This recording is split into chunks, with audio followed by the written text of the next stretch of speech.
Halo semuanya, Assalamualaikum warahmatullahi wabarakatuh. Perkenalkan, saya Erviana Eka Susanti dari SMA Negeri 1 Mojo Tengah, CGP Angkatan 9, Wonosobo.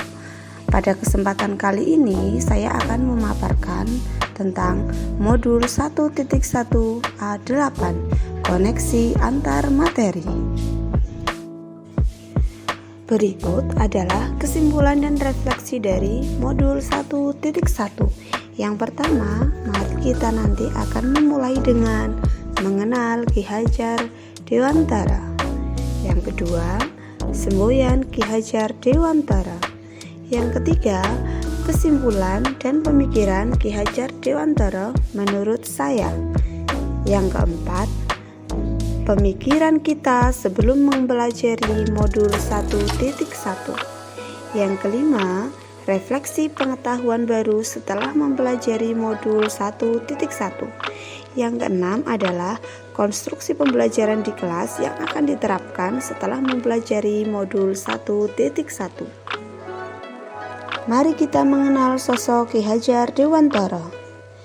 Ki Hajar Dewantara bernama asli Raden Mas Suwardi Suryaningrat. Beliau adalah bangsawan Jawa, aktivis pergerakan kemerdekaan Indonesia, guru bangsa, kolumnis, politisi, dan pelopor pendidikan bagi kaum pribumi Indonesia dari zaman penjajahan Belanda. Ki Hajar Dewantara juga ditetapkan sebagai Bapak Pendidikan Nasional atas jasa-jasanya dalam mengembangkan pendidikan di Indonesia. Tahukah kalian mengapa Raden Mas Suwardi Suryaningrat mengganti namanya menjadi Ki Hajar Dewantara? Hal tersebut dilakukan saat Ki Hajar Dewantara berusia 40 tahun. Beliau meninggalkan segala gelar kebangsawanannya agar bisa benar-benar membaur dengan murid dan masyarakat. Sehingga di taman siswa hanya ada sebutan Ki, Nyi, ataupun Nyai. Semboyan Ki Hajar Dewantara yang sangat terkenal dan digunakan terus dalam dunia pendidikan yakni Ingarso Sung Tulodo.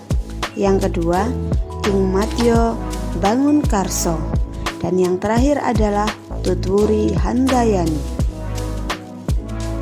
Kesimpulan pemikiran Ki Hajar Dewantara menurut saya adalah bahwa pendidikan dan pengajaran adalah hal yang berbeda. Pengajaran adalah pendidikan dengan cara memberi ilmu atau berfaedah buat hidup anak-anak, baik lahir maupun batin.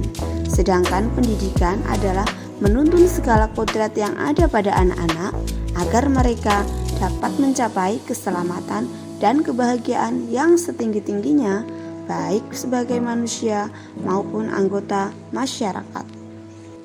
Nah, sebelum mempelajari modul 1.1, yang ada di benak saya adalah bahwa tugas utama guru adalah mengajar saja.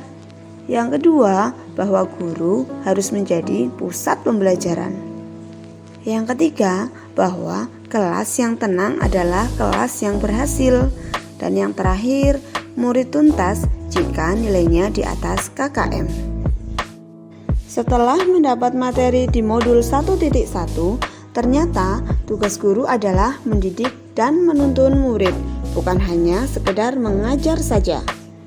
Murid yang menjadi pusat pembelajaran karena murid harusnya menjadi subjek yang bisa berpartisipasi dalam kegiatan pembelajaran.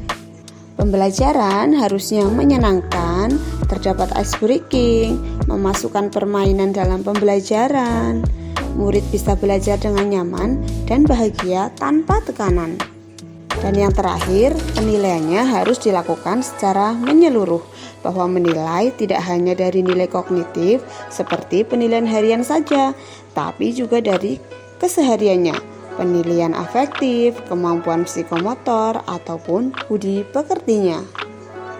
Konstruksi pembelajaran di kelas yang akan saya terapkan di kelas yakni yang pertama, menerapkan sistem AMONG. Guru menuntun murid, bukan menuntut. Guru mengajar dengan penuh kasih sayang dan sesuai kodrat keadaan masing-masing murid.